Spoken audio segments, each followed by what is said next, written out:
Kung Fu movies are pretty much awesome. First-person shooters are awesome. 3D Realms is awesome. Why not mix all of that into one delightfully over-the-top game? Do that and you'll get something a lot like Shadow Warrior, one of the 3 games made by 3D Realms which uses the build engine. You're no mess with Lo Wang. First, a little history. In 1996, Duke Nukem 3D was released by 3D Realms. It was a huge success, so they quickly got to work on making the exact same thing once again. A first-person shooter with a near-superhuman and hilarious protagonist. Want some Wang? Linear levels with lots of interactivity, weapons that are completely insane, and plenty of so-called adult content like sex, gore, and language.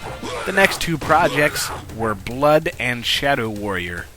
Where Duke 3D made fun of American action heroes, Blood was a parody of horror movies, and Shadow Warrior recalls Eastern Kung Fu and samurai movies.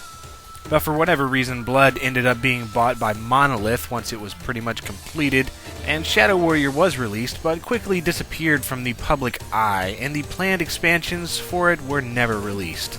So is this admitted Duke clone any good yesterday or today? Well, the short answer is yes.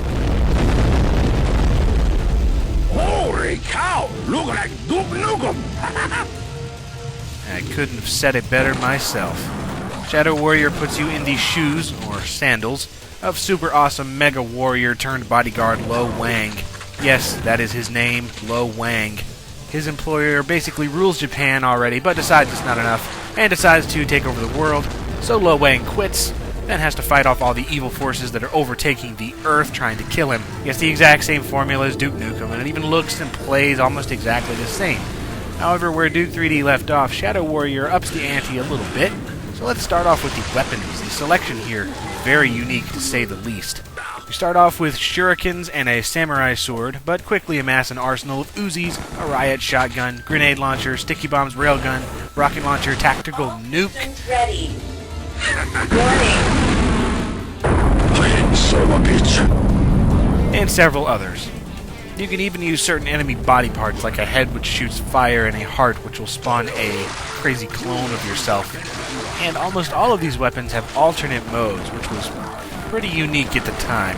Like the riot gun, which can shoot multiple consecutive shots, and heat-seeking missiles and nuclear bombs for the rocket launcher. Somehow there is just a visceral thrill to many of these weapons that's unlike most games. It just feels good to kill things with these weapons. Most of this is due to the insane flying gore going everywhere and the death animations, which are dependent on a weapon, unlike Duke 3D, where enemies mostly died the same way no matter how you killed them. Slice open an enemy with a sword and you'll see its body tear apart.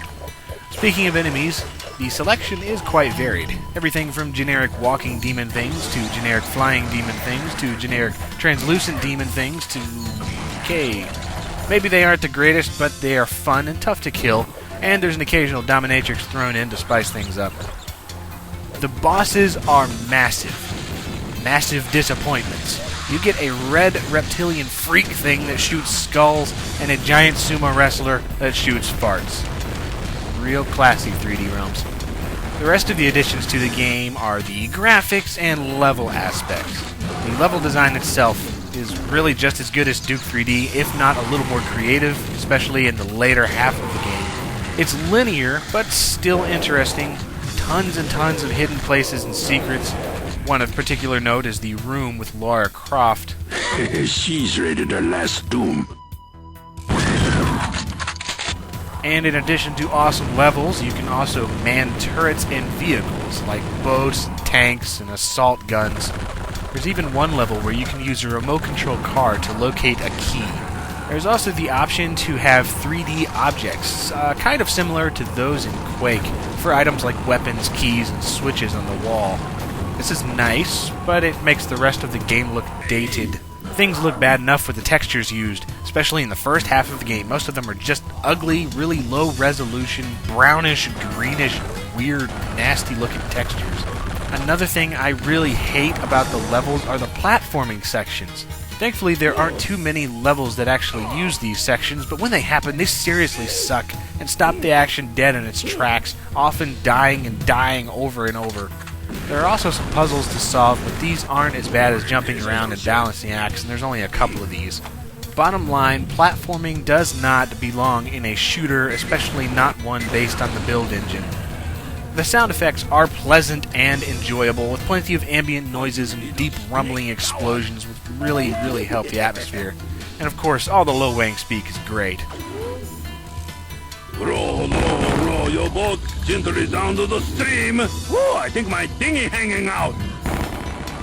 There's plenty of movie references to things like Hard Boiled by John Woo as well. Loud, Mr. Wu. There is also a set of music tracks on the CD in the form of CD audio instead of Sound Blaster or ad-lib generated music. The songs do help with the atmosphere a little bit, especially the ambient tracks, but mostly they're just stereotypical Asian-infused, cheap-sounding rock. There are 28 levels in the game, and it took me about 6 or 7 hours to get through the whole thing in normal difficulty. So yes, the main game is kind of short, but there were actually 2 expansions made by other companies, Twin Dragon and Wanton Destruction. These never actually saw the light of day commercially, but they were released later online for free, so you can find them pretty easily. I haven't played them really to any extent yet, so I can't comment on those. So, at the beginning of this, I said that Shadow Warrior was, in short, good. And I stand by that. It is a good game. I enjoyed playing through every last bit of it. It's not great by any means, though.